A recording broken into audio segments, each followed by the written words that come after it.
Thank you so much, Katya, for your very nice and kind introduction. So first of all, I would like to thank you and Rebecca and all the group, the study group on social reproduction, for inviting me here today to give this talk. It is really a pleasure and a honor, and it's nice to see a lot of names here in the list of people that are interested in prefiguration, people that are also working on adjacent topics and that I know. I can hear something, but I'll just proceed. So today's talk is, like the title hopefully communicates, centered on the importance of prefiguration for a progressive public philosophy of the 2020s. So for the next decade, I don't want to be too ambitious and say for the 21st century, of course, because that would be just too much, too ambitious. So I would like to stick to the immediate future. And it is based on, like you rightly said, Katya, on some research that I've been conducting in the last 2 years and a half, in the context of my research project, the network Alternatives to Capitalism, and of course, an article on which this talk is based, that is hopefully forthcoming on the journal Thesis 11. So the goal of today's talk is to expand the understanding of the concept of prefiguration beyond its current meaning. And also not only beyond its current meaning, but also beyond its disciplinary usage. In fact, we know that prefiguration is a concept that really boomed in fields like social movement studies, and I would say in the last 2-3 years, thanks to the exceptional work of some colleagues that I see also among the audience today in the field of organizational studies. And so this tells us also something about the understanding of capitalism, the understanding of prefiguration. Prefiguration is mostly understood as an organizational mode. Is it used in organizational studies, as I said, and is usually deployed for the analysis of social movements like Occupy Wall Street, for example, or other types of collective action, other types of alternative organizations, which is great. But what I would like to do today is actually come from a different direction, or different directions, which are especially critical social theory and also utopian studies, which are two fields of study that unfortunately, I would say, don't speak to each other enough. And I think they should. And hopefully by the end of my talk, it will be clear why that's the case. But first of all, I would like to set the scene. So Rebecca and Katya have invited me to share with you the suggestion, the inspiration from a novel, a book, or a movie from the sci-fi genre, we can say, that could help us during the talk. And so I accepted the challenge, which I think is really a fascinating one. And I chose the movie La Belle Verte, which in English can be roughly translated with the beautiful green, and I think the title in English is The Green Planet, which is a French movie from 1996 by French director and actor Colin Serrault. The movie is far from being a masterpiece, really, and in some sense it could be even interpreted as problematic. But what I want to focus here is just a specific cinematic trick that happens, that is deployed in the movie, and that I'll recall later in my talk. So I'll just briefly explain what's the movie about. So the movie is set on a green planet, an ecotopian place, which looks very much like the planet Earth. It's very green. The inhabitants of this planet they look very much like humans, but they're just an evolved version of ourselves. They don't use objects, they don't consume a lot. There is a nice balance between man and nature that live in symbiosis with each other. All of them are vegetarians. They don't use money for their exchanges. And they spend their time, so when they're not busy cultivating cereals and vegetables, they are developing knowledge of the universe, mathematics, techniques like telepathy, or advanced healing techniques. And I know what you're thinking. You're probably thinking, oh my God, this is like some kind of new agey ecotopia, which partly I agree. But just bear with me for a second. So every year, the inhabitants of this planet, some inhabitants of this planet are invited to visit other planets within outside the galaxy to learn and exchange some knowledge. Because many of the other planets are equally, if not more advanced than the green planet. One of these planets, though, is planet Earth. And actually no one's to go on planet Earth because it's known for being a dangerous place, for being polluted. The inhabitants are not very friendly, slightly schizophrenic in their way of living. And so it's very difficult to find volunteers to go to planet Earth. But this time, a volunteer, Mila, who is an inhabitant of 150-year-old, because on Green Planet people live very, very long, raises her hand and she volunteers to go and visit planet Earth. And in order to cope and deal with the craziness of human beings, her fellow inhabitants on the Green Planet, they give her a little gift that she can use whenever it becomes handy. And this is a little hand gesture, which is quite comedic. It's something like she throws back her head. And every time she does that, and she's in front of a human being, this human being gets, in the movie they say, disconnected. So there's some kind of cognitive estrangement that happens, and this person experiences some kind of consciousness awakening.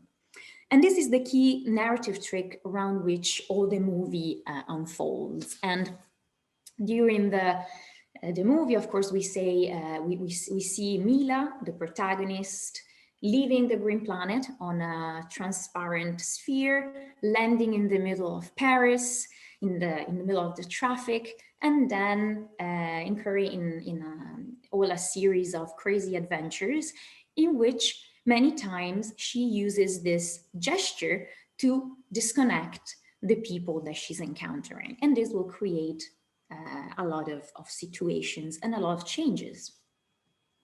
So this is the little narrative introduction to my talk. And just keep it there and I'll go back to it in a bit in my talk. Let's now start with the more academic part. So we know that Gramsci uses the term interregnum to refer to a moment in which the old is dying and the new cannot be born. And this sentence has been used a lot to describe the current moment. And by the current moment, I don't mean just the present, but a moment that to me starts with the financial crisis of 2008, 2009. And there we can really see the initiation of an historical moment in which the multiple unfolding crises, of course, we have the background of the environmental crisis, then we have the Great Recession of 2008, 2009, and more recently, the COVID-19 pandemic. All these are multiple interconnected crises. And what they show is that capitalism, far from coming towards an end, is actually using or deploying this dialectic of the crisis as a mechanism that allows it to develop and to reproduce itself over time. So in this context, the analysis of capitalism has started to focus on capitalism as a word system. And neoliberalism, which is a term very much used in the past year in the social sciences, has started to be interpreted more as an historical phase of capitalism rather than an era, like a standalone historical moment. So in this sense, we can interpret capitalism in its historical unfolding, and this is very useful. And actually, some scholars and some experts say that far from capitalism being over is neoliberalism as a stage of capitalism that is coming to an end, actually. And people and experts like Yanis Varoufakis, for instance, are describing the present moment as techno-feudalism, in which very few companies, multinational, are holding power and the majority of wealth. So if we embrace this historical understanding of capitalism, we also have to follow the invitation put forth by Nancy Fraser and Raya Pieghi that invite us to de-orthodoxify the definition of capitalism and to go beyond the understanding of capitalism as a mere mode of economic production, but also to understand it as a mode of life. And here I'm referring in particular to Rahel Yegi. So this de-orthodoxification actually happened a lot and has benefited a lot from particular strands of scholarship. And here I'm referring to all the eco-radical feminist scholarship like Silvia Federici, Ariel Saleh, who remind us the importance of social reproduction as a condition for the reproduction of capitalism. Then we have all the School of Political Ecology, who has produced terrific research in the last years. And one name above all can be, of course, Jason Moore, but also Stefania Barca, who are focusing on the importance of the understanding the deep relationship between capitalism and the environment and the creation of this almost ideological divide between human beings and nature. And then the third strand of literature that is really now helping to de-orthodoxify the understanding of capitalism is all the post-colonial, decolonial scholarship that again is reminding us about the role of imperialism for the unfolding of the capitalistic project. So in particular then from the field of social theory, like I said, I think that in the book of 2018, Nancy Fraser and Rael Yegi, so the book is called Capitalism, A Conversation in Critical Theory, they really lay the foundation for a renewed reflection on the topic. And again, they stress that capitalism is a story that we all know, but there's also a background story, a story that we usually don't read in history books. And it's exactly the story of the what they call background conditions of possibility of capitalism. So the exploitation of workers, of women, of the environment, and so on and so forth. So again, if we open up to different understandings of capitalism, and if capitalism is a form of life, we could say capitalism is an ossified configuration of human life. It's a term that I use in the article. So something that it becomes ossified over time because it tends to reproduce, and until we almost don't question it anymore, a bit like we do with old habits. And then, so in order to break with capitalism, if it's conceived like this, we need to come forward with alternative forms of life. We need to break with the comfort of the familiar. And that's why, again, in the article, I say, okay, if we need to envision a philosophy, a public philosophy for the next decade, this philosophy needs to have three main characteristics. To be radical, and here I mean it in its literal sense, so going to the roots, that needs to be totally changed. It needs to be emancipatory, because we know that sometimes alternatives, they're not necessarily progressive. So here I borrow the need for an emancipatory social science from Eric Colin Wright.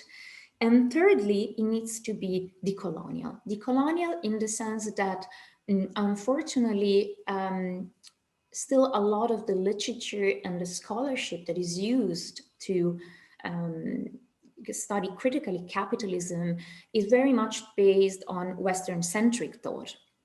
It's like, I think that we need to open up to new epistemologies, to new normativities that are definitely not Western-centric. But let's now arrive to the concept of this talk. So prefiguration. Why prefiguration? Then it's useful to conceive alternative forms of life. Well, so prefiguration is not a new term. It's a term that actually has been used since the 60s and the 70s, especially among anarcho-syndicalist writers and scholars and activists, and comes from the Latin verb prefigurare. Pre means something that comes before, figurare means to represent, to depict. And it means literally then anticipating or representing something that will happen in the future. The term actually gained a lot of prominence with the alter globalization movement. So after the mobilizations of Seattle in the early 2000s, the various social forums, but also with Occupy and the various assembly-based movements, like for example, those that emerged during the Arab Spring. And the key of the conceptualization stands in an equivalence between means and ends. So basically, we can refer to Occupy. I would like just to quote David Graeber here, who was one of the theorists of Occupy. And he says that when protesters in Seattle chanted, "This is what democracy looks like," they meant to be taken literally. In the best tradition of direct action, they not only confronted a certain form of power, but they literally attempted to stop it in its tracks. They did it in a way which demonstrated why the kind of social relations on which it is based were unnecessary. The diversity was a function of the decentralized form of organization. And this is the organization was the movement ideology. This very last sentence where he says the organization was the movement ideology synthesizes in a nutshell the means and equivalence that is now became the mainstream, I would say, understanding of prefiguration. So prefiguration, we have many movements that are prefigurative, that are striving to embody in the present the type of society they want to see for the future. Like my colleague Paul Rechtad says, he's right. There are many movements that are potentially prefigurative. Some of them, they aim to defend spaces from capitalist exploitation and expropriation. And here I'm thinking of, for example, the Zone à Défendre in France, where communities are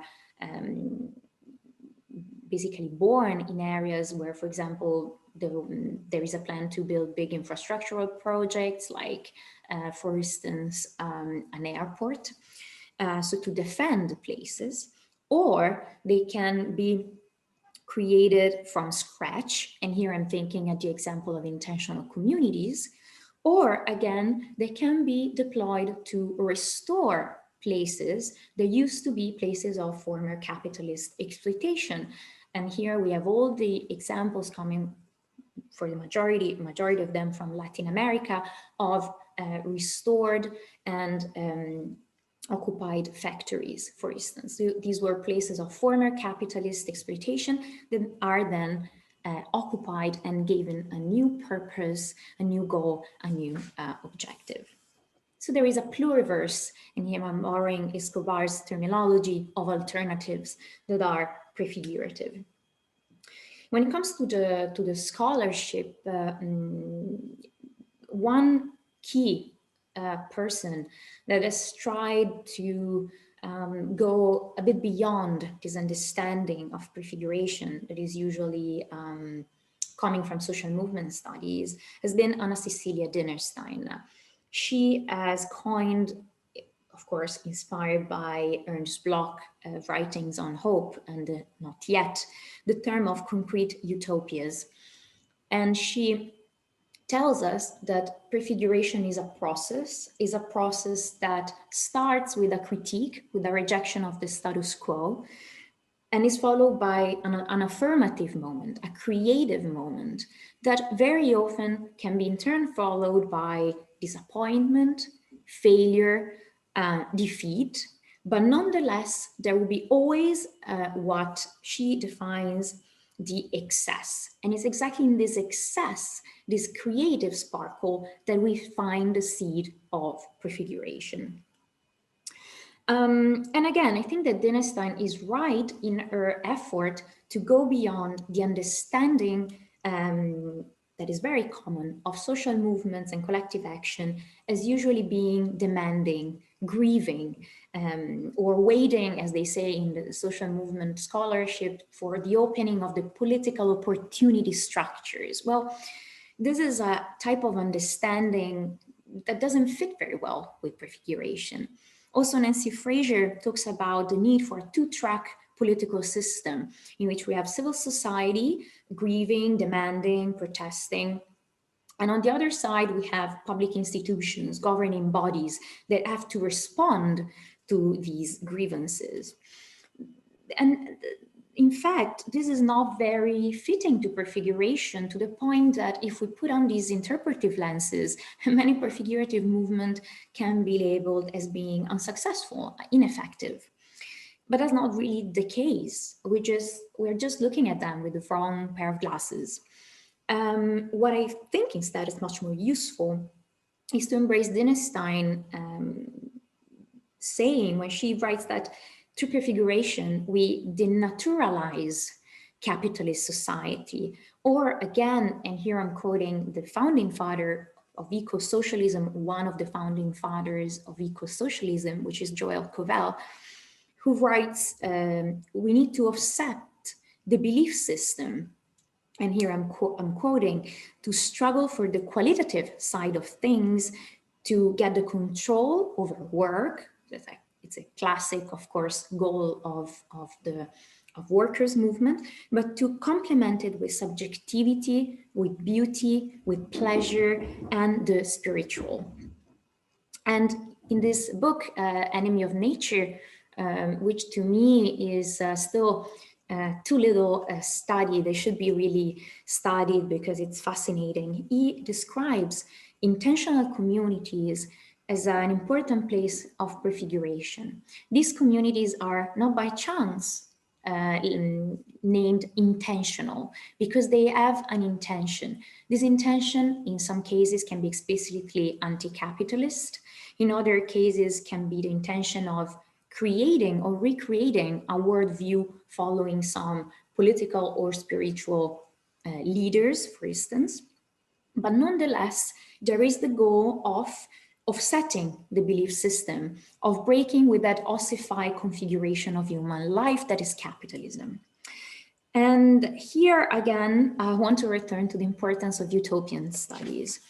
Recently, I had the opportunity to read the book Becoming Utopian by Tom Moylan. Tom Moylan is one of the prominent figures within the field of utopian studies, together with, of course, Lucy Sargison, Ruth Levitas, that we probably all know. Tom Moylan, in his book, already since the introduction, he talks about the need to create a synthesis between utopia and ideology, because they are not opposed. He talks again about the need to creating a synthesis between micropolitics and macropolitics. And he stresses nonetheless that any type of collective action is made by individuals. And he focuses on those individuals by saying that we need a Gestalt shift. Gestalt is a type of psychotherapy technique that was developed in the 60s and 70s. And it's aimed at bringing some kind of aha moment, some kind of consciousness awakening, something that we could even define. And here I'm quoting Daniel Pinchbeck, which is an American writer who writes on the use of psychedelics, for instance, something that is outrageously mystical. Alain Badiou, on his side, talks about the event or the break, something that is so revolutionary that can really make us look at the world in a different way. And here, let me go back finally to the movie, to the Green Planet.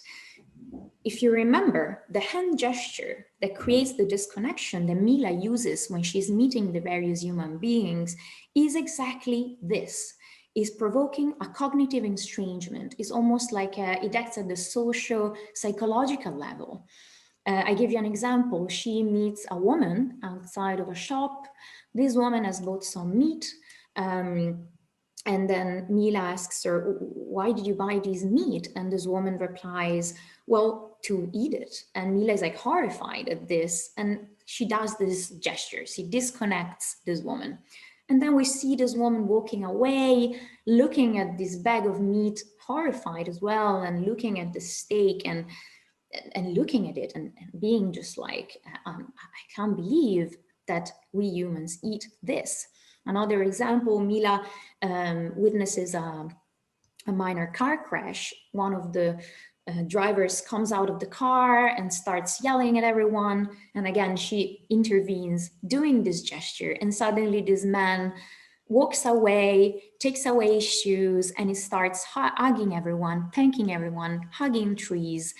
So as comedic as it might seem, this is exactly a kind of an exaggeration and might be even grotesque, but it's I think a very effective visualization of this awakening that Tom Moylan is describing. And so going back to prefiguration is a bit like that. To me, I think prefiguration is not only an organizational mode, but prefiguration should be understood as ontologically and epistemologically different than the type of change as we are used to read. And it really works within the system by eroding it like a karst from within, eroding the system, but at the same time is very material, is based into experimentation. And here I think that, for instance, the resurgence in the interest towards experimentalism, it's really telling us something. Axel Honneth mentioned it in one of his recent books. We have Rosi Braidotti, a social theorist, who is talking about radical materialism. Silvia Federici talking about reenchanting the world. And again, we see that there is this attempt of being open towards something that is maybe even magical, even mystical. And what I write in the article is that prefiguration indeed brings a type of change that is holistic from the Greek holos, which means an entire, a whole, a unique. And indeed, even Rael Yegi, from a Frankfurt School perspective, she's calling for a monistic social theory in her latest writings. So just, I'm arriving towards the end. Again, what are three characteristics that are useful to interpret prefiguration in this slightly new way? So one is the mechanism of change. So it's this erosion from within. The second, and here we could talk for another couple of hours, is the relationship to power. Power in prefiguration is not understood as a coercion, as potestas, but it's understood as something that is empowering. So it's potentia. Is the opposite. So it's potentia, is potentiating, emancipating the subject. And again, usually the traditional understanding of prefiguration sees prefiguration in opposition to institutions and to the state, whereas I think that the boundaries should be blurred, because we see some experiments like radical municipalism, for instance, in which prefigurative experiences are feeding institutional experimentalism, and that's really powerful, I think. And the third aspect is temporality. colleagues like Marianne Mackelberg have extensively written about the temporality of prefiguration, which is not aimed at reaching a goal, right? And that's why, again, all the literature on the outcomes of social movements, it can't be, it's not fitting here. Because the timing of prefiguration is the immanence, it's a process, it's in the here and now, and there is never an arrival point. And then, so again, my final point of arrival, which coincides with the final point of the paper, is that because prefigurative politics is so ontologically and epistemologically different, it needs to be mutually reinforcing with conventional politics. And here I use the term conventional politics in a very broad manner, not only party politics, but also protest movements, everything that is done within the realm of representative politics. But also I want to go a step further here today. I think that we need to start to have a vision that is more historical, so an historical materialism, inspired understanding of capitalism, together with also scholarship that is coming maybe from a more theological point of view, in which transformation is conceived in a very different way. And if we look at contemporary social movements like Black Lives Matter, Extinction Rebellion, the Sunrise Movement, or many of the intentional communities that are not constrained by rigid academic frameworks, they already enmesh, they already mix this type of understanding. So a solid social struggle for a more just society, together with a conceptualization of transformation that is almost mystical. And here I just want to finish on a note. So probably many of you know Mark Fisher, the scholar who wrote the by now very famous book, Capitalist Realism. Before committing suicide, Mark Fisher started to write an unfinished manuscript titled Acid Communism. And in this book, he was actually calling for a rediscovery of all the counterculture movements of the 60s and 70s that were aimed not only at transforming the world, but also at consciousness raising. They were aimed at acting on the individual, at transforming the individual. And here I really don't want to be misunderstood, because it's true that now certain new age green lifestyle are indeed some kind of, like Slavoj Zizek said, a new opium of the masses. But what I'm talking here is something much more radical. And I think again that Mark Fisher was on to something. And here I would like to stop.